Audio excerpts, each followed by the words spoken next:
Het is waans die 16 april de dag dat. Pauw en Witteman doen na 8 uur mee ophouden.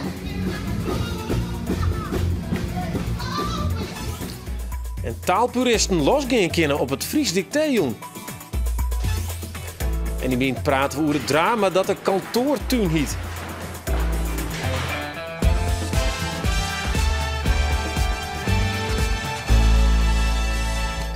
Joen, morgen we zorgen naar Bient en we zorgen in Bient vooruit naar het nostalgieweekend bij Omroep Friesland. In de jaren 70 waard je status bepaald door het type brommen dat je rieden. En Rob van Schubben wie en is nog altijd een zondabrieder.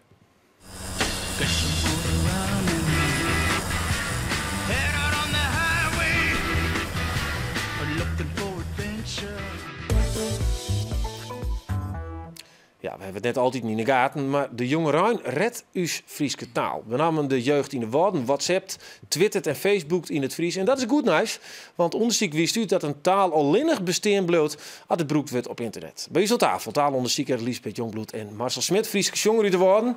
Ja, mensen, mooi dat je er binnen om te praten over toch iets bijzonders vond ik wel deze week dat ik dit jaar. Ik dacht dat die jongeren die draaiden tijd weer om, die schreeuwt net goed. En toch is de toekomst van de taal. Hoe kan dat? Nou, sowieso de nieuwe generatie, als die een taal net broekt, dan houdt een taal op te bestaan.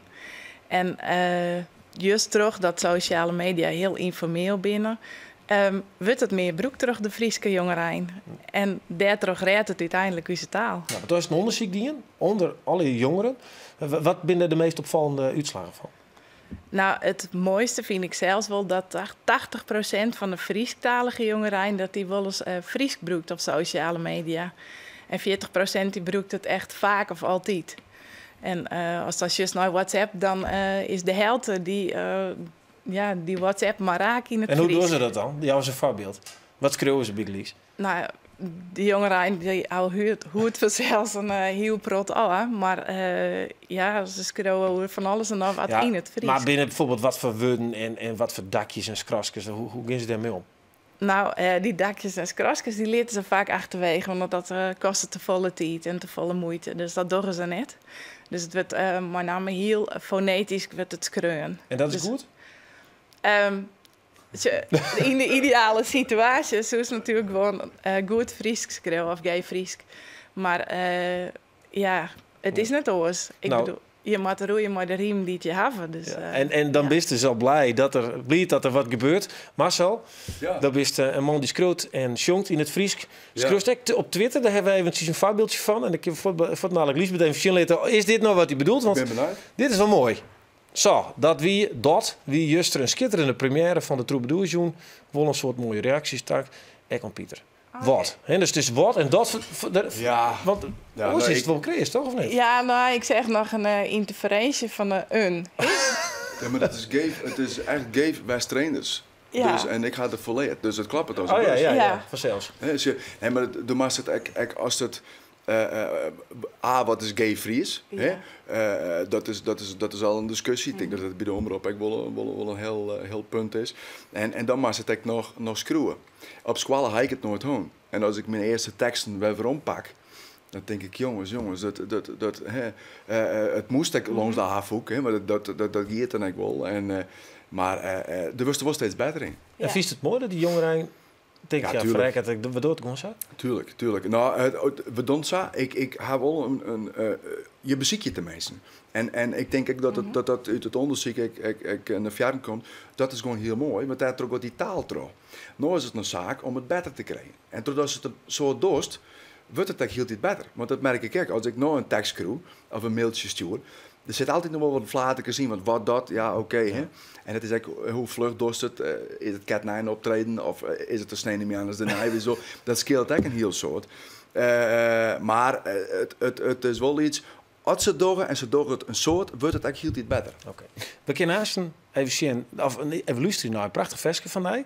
Een fragment. Een stukje. Ja. Een stukje. Ik in het Fries schreeuwen, maar in Word was nevens daar helemaal net besteed. Nee. Wat wij toen ook broeken. Nou wil ik even zien naar een proefje wat we die hebben gegaan naar squallen in de woorden. Want daar wordt het meeste dus in het Fries twitterd. En hoe ze daarmee omgaan. Dat wil ik wel even zien.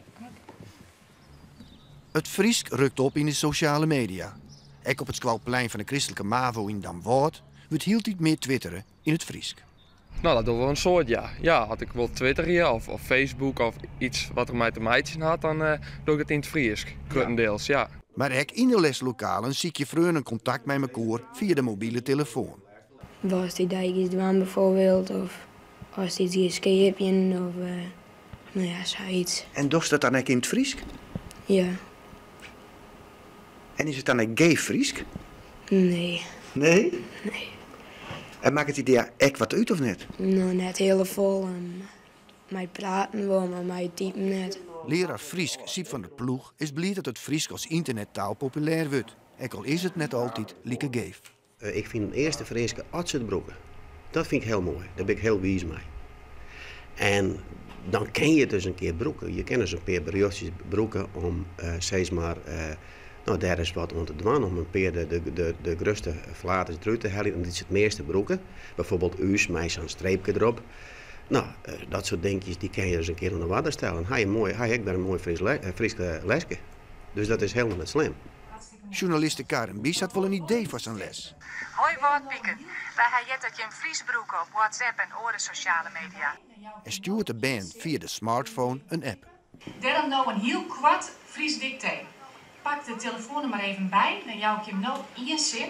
Wil je hem die even optypen? Hier komt hem. Gay Friesk of net, maar uw stoeke telefoon versturen we graag berichtjes in uw memmetaal. Zet hem op. De resultaten van het dicté vallen van de ploeg net af. Nou, het is een heel duidelijk bericht. Ja. Er zitten een paar foutjes in. Als een letterlijke wijletten in geef. En de band zelfs? Ach, als het maar Friesk is. Ja, dat is toch... wij is mee opgegroeid best. En ja, ik vind dat ja dan zo. Krijg je dan eigenlijk wel eens negatieve reacties? Nou, op Facebook net, maar ik ben wel op een moorspeeltje en daar waren Nederlanders. En die zijn wel van, daar heb je ook boeren. En ja, dat is wel wat ze dat dan zou vinden. Maar ja, het is eigenlijk net zo. In Nederland hebben wij wel pruttenboeren, dus net alleen in Friesland. Zo. Maar als zulke reacties krijgt, had er een beetje de neiging steeds maar om die eigen taal te verbrekken? Nee, dat maakt me helemaal niks uit. Ja, Liesbeth, prachtig hè? Ja, zullen we nou eens even zien wat ze ja. skreun hebben? Want we hebben de uitslag. Nou, we hebben een beetje een compilatie maken. Dat kunnen we nou zien. Zij heeft het skreun. Gay Friesk of net, maar u's toeken, telefoon sturen we graag berichtjes in uw memmetaal. Kist dat daar maar Ja. Libje?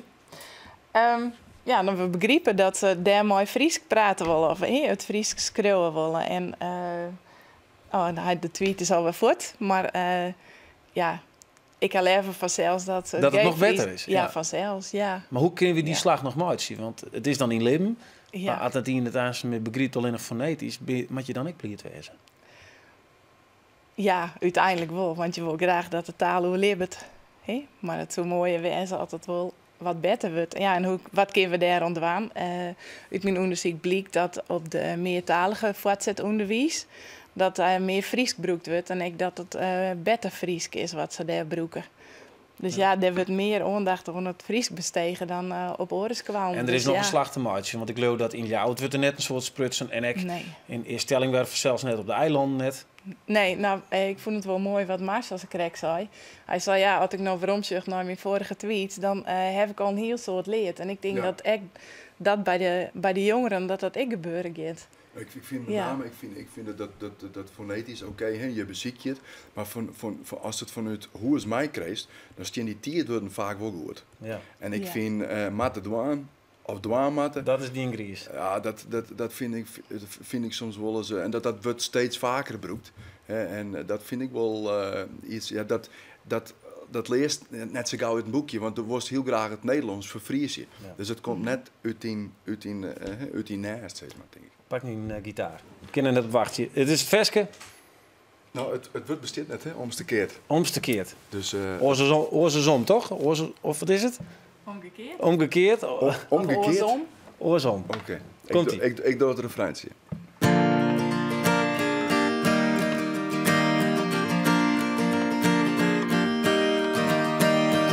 Omstekeerd, alles oorsom door mijn lippen, maar omstekeerd.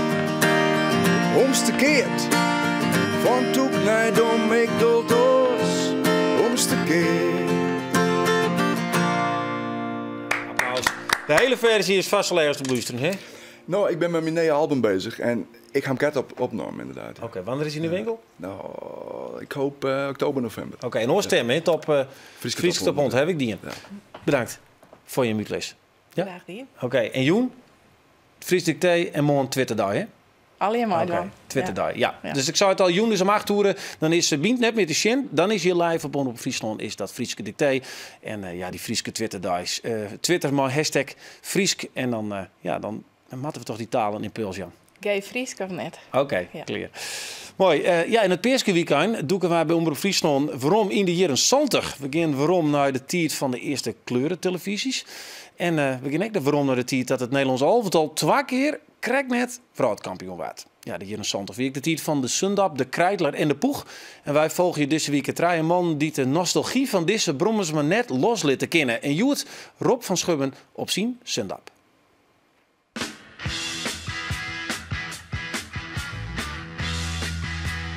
Sundap, dat staat eigenlijk, we ziet u nu wel dat alles precies past.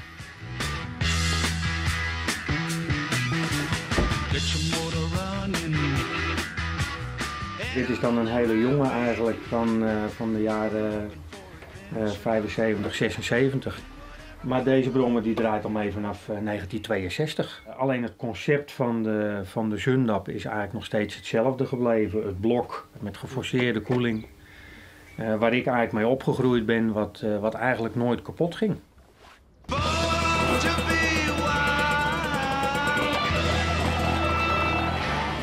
Er zijn brommers die zijn in de jaren 70 gekocht. En als ik zeg dat daar een minimum aan onderhoud gepleegd wordt aan de brommers, dan is het eigenlijk nog veel. Dat is vaak een kwestie van, als de ketting echt zo stijf staat dat hij niet meer rondom het tandwiel wil, nou, dan komt er een nieuwe ketting op. Met nieuwe tandwielen. En voor de rest is het een ding waar je benzine in gooit en wat altijd rijdt.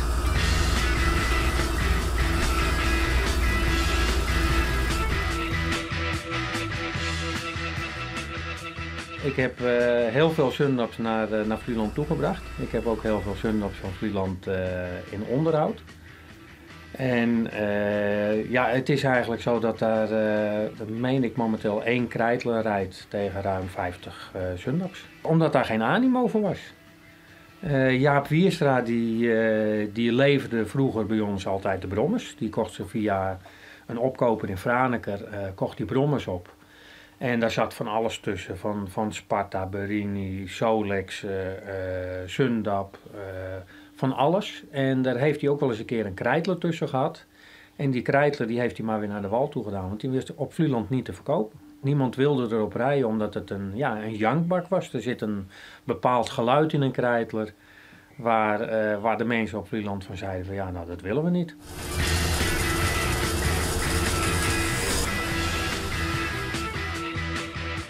Mijn eerste Sundap, dat was een 517. Die had ik op een dusdanige manier opgevoerd dat hij meer kracht had als snelheid. Ik heb ook mijn touwtje eraan hangen. En dan was het gewoon een kwestie, als er dan hout aankwam op Vlieland, dan ging je naar het strand toe en dan trok je de balken uit de branding. Die knoopte je achter je brommer aan en dan reed je mee naar huis.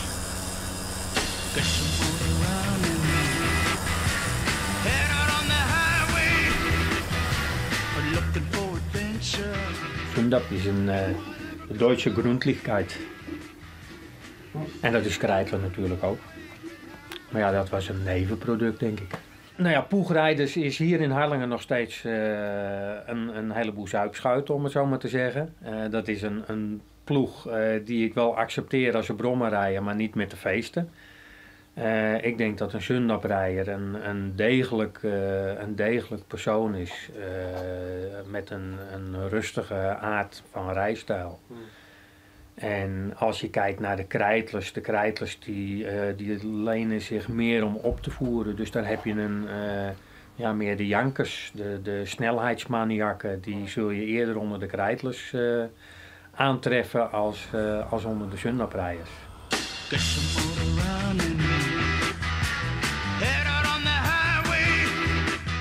Tussen Marsum en Leeuwarden had je vroeger zo'n mooi betonpad door de weilanden heen.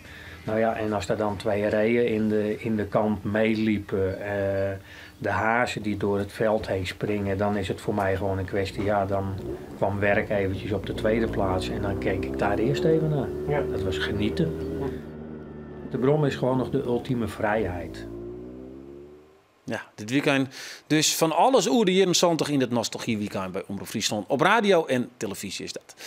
Ja, we zullen het nou hebben over de gevolgen van een reorganisatie. Want wat vaak na zo'n reorganisatie gebeurt, is dat alle collega's in één ruimte gezet worden om geld te besparen. Nou, zo'n ruimte heet in managementtermen een kantoortuin. Ja, je hebt het goed, een kantoortuin. En het aardige is, ik kwam er goed achter dat ik al jaren in zo'n soort van tuin werkje. Ja, welkom op de safari van de Bient-redactie en de Youth-redactie. En dit is de redactie. Hier zit hij dus te bellen. Ilse die neemt dat wel even hoor. Femke die kan gewoon een appel eten. Wat gebeurt hier? Heb nog een oelis? Het is medische slash... Daar zit hij te bellen. Dit is een beetje hoe je werkt, dus in een kantoortuin. Een gigantische grote vlier. Elke keer in trommel heen en dan moet je maar zien te concentreren. En zo moet je weer bieden tussen alle dagen. Ja, en dat komt ook nog goed, want de ben gasten we hebben onderwerpen. Irma van Stijn, welkom, psychologe. En ja, dit fenomeen komt je bekend voor, want je helpt mensen die steeds met een kantoortuinachtige problemen zitten. Hè? Ja, je bent welkom. Ja. Is dit extreem? Nou nee, dit is vrij gewoon. Oh, okay. Maar toen ik dat filmpje zag, dan is mijn eerste vraag aan jou wel. Als jij nou echt even je kop ergens op moet hebben, hè, je moet concentreren, waar ga je dan zitten? Nou, dan mag ik eigenlijk thuis wezen. Ga je naar huis, hè? Nou ja, dat kan net, want ik mag je uiteindelijk weer presenteren. Maar wij rennen heel vaak met de telefoon een heel eind voort, zodat je een beetje normaal spreken kennen. Maar alle collega's die erachter kwamen van, we werken in een kantoortuin, die zeggen hetzelfde. Het is wel heel druk. Ja, dit is ook wel te zien. Het is een mooi filmpje, ja. En jullie bellen natuurlijk ook veel, jullie praten veel. En er komen heel veel mensen bij Usdel. Ja. Maar dit is dus net alleen bij mij zo, of bij u zo. Nee. Dit is heel gewoon. En het is ook ooit bedacht, hè, omdat dat open, transparant, communicatief, goedkoop is. Maar het geeft ongelooflijk veel problemen. Jou krijg je mensen bij je, die zeggen van nou, hier ken ik eigenlijk net mijn roer. Ja. Want hoeveel procent van de werkers die word je raar van, word je ziek van, Bigelies? Nou ja, jij zei eigenlijk al, je hele afdeling heeft er last van. Ja. Maar ongeveer zo'n 1/3 tot de helft van de mensen heeft heel weinig behoefte aan heel veel prikkels. Hè. Ze zijn wat introverter, moeten zich focussen. En die krijgen hier klachten van. En wat voor klachten? Nou ja, concentratieproblemen, moe aan het eind van de dag, frustratie, de stress loopt op. Je moet ontzettend werken om je af te sluiten. En dan krijg je lichamelijke klachten. En sommige mensen krijgen de hele tijd griep. En dat is niet omdat ze zo grieperig zijn, maar omdat cortisol, de stresshormoon, loopt op. En dan ben je gewoon vatbaarder. Nou ja, mopperigheid. Als een collega naast jou zit en je denkt, hou eens even op. En je durft dat niet te zeggen. Hè. Het zag er vrij assertief uit, vond ik wel. Ja, maar dat hebben we betieten wel als les van je. Ja, en dan mopper je tegen een ander over je collega. En dat gaat natuurlijk niet goed. Maar dit is dus wat eigenlijk wel een miljoen mensen hebben. Al heel soort werkende mensen zitten dus kennelijk in een kantoortuin. Ja. Betocht om creativiteit op te roepen, maar het gebeurt dus net. En het veroorzaakt heel wat oors dus. Ja, nou, samenwerken, dat maakt wel creativiteit los. Maar dat doe je niet door iedereen in een kantoortuin te zetten. Integendeel zelfs. Ja. Wij willen, je hebt zelf zei van nou, ik vind het leuk om hier eens over te praten. Ja. Je hebt ook een zaak mooi naam, waarbij dat heel nog misging. Kun je dat eens even vertellen waar dat krijgt op gaat? Ja, nou, dat is een WMO-afdeling in Franeker. En op zich ging het daar niet zo heel erg mis. Wat is een WMO-afdeling? Ja, wetmaatschappelijke ondersteuning maar van een sociale change of zo. Ja, precies. En zij ondersteunen mensen met allerlei hulpvragen. En wat gebeurde er? Wat ging daar? Nou, wat gebeurde is dat mensen elkaar niet aanspraken, mopperden op elkaar. De sfeer was niet zo goed. En eigenlijk was hun vraag, hoe krijgen wij de sfeer hier beter? En een onderdeel daarvan was een kantoortuin. En wat we gedaan hebben, zijn in trainingen een aantal keren, ik geloof een keer of 8... En zij zijn in werkgroepen aan de slag gegaan. Wat doen we hier nou mee? Dus ik heb het niet voor ze bedacht. Zij hebben zelf een aantal oplossingen bedacht. Okay. Wij mochten daar even filmen. En dan kun je zien hoe die weer wat bij elkaar kwamen. Ik ben heel benieuwd. Okay. Ja. Tussen 9 en 12 gaat hij de telefoon echt non-stop. Dat leidt gewoon enorm af. We moeten heel veel overleg plegen. Dus om jezelf niet helemaal gek te maken in een open ruimte zijn er afspraken gemaakt. Wat je hier kan zien, er zijn schotten tussen de bureaus geplaatst, zodat je wat vrijer kan werken. Dat als je aan het telefoneren bent, dat het geluid niet direct bij je buurman in het oor klinkt.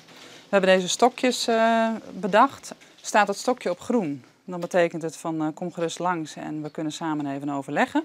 Draai hem om, staat hij op rood. Dat betekent van stoor mij even niet, ik ben bezig met een casus en ik moet dat even goed afmaken en geen fouten maken. Nou ja, als ik nou met daar in gesprek ben, dan moet ik eigenlijk zeggen, ik kan mij net storen. En dan doen de collega's dat ik net. Die omslag die hebben we snel maken, terug, ja, eigenlijk wat meer respect naar elkaar. En gewoon om die afspraken te houden. Zo van, hey, even rustig, er is iemand aan de telefoon.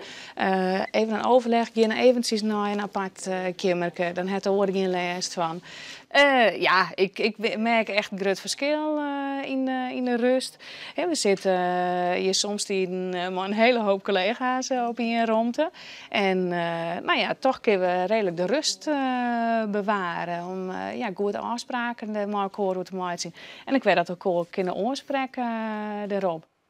Ja, nou weet ik weer die term tuin waar komt. Dus in een paar van die verdwaalde tuinplanten. Ja. Nou, die mensen hebben het oplost. Een paar belangrijke tips zitten erin. Maar ik kan me net vaststellen dat wij hier op de redactie al hier van die kaartjes beginnen erin. Dat werkt het net. Waarom niet? Dus ja, je zou het kunnen proberen. Ja, maar wat je zo Jan, ik wil dus nou net stoord worden. Ja. Is dat een... Want ik zit ook te denken, ik word er zelf ook net vrolijk van. Wat kan ik hier mooi naar mijn chef touwen, of naar mijn baas touwen? Of orenmeisken, hoe kunnen ze hier onder bel loeken? Ja, precies.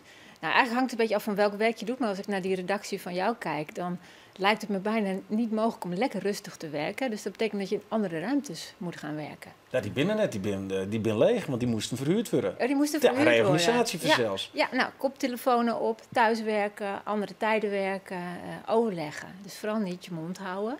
En afspraken maken met je collega's. Maar jullie moeten volgens mij ook heel wat bellen. Ja. En dan kan je misschien de bellers naar een andere plek brengen. Er zijn ook wel mensen die kantoortuinen die maken met elkaar afspraken. Deze 2 uren wordt hier niet gepraat. Ja, jij moet erom lachen, hè? Je ziet het niet voor je, hè? Ik zit nog net voor me. Nee, ik wil wel eens langskomen. Oké, nou, dan is dat een afspraak. Ja, goed. City. Bedankt in ieder geval voor de uitleg. En ik hoop dat de mensen niet hetzelfde kantoortuin, jungle werkje, dat die eruit komen. Ik hoop het ook. Er is veel te doen. Mooi, bedankt. Ja. Ja, dit weekend van Joen. Om 8 uur is hier dus Gimby met de Jim. Maar dan het Fries Dicté. Succes ermee en een hele noffelijke Joen verder.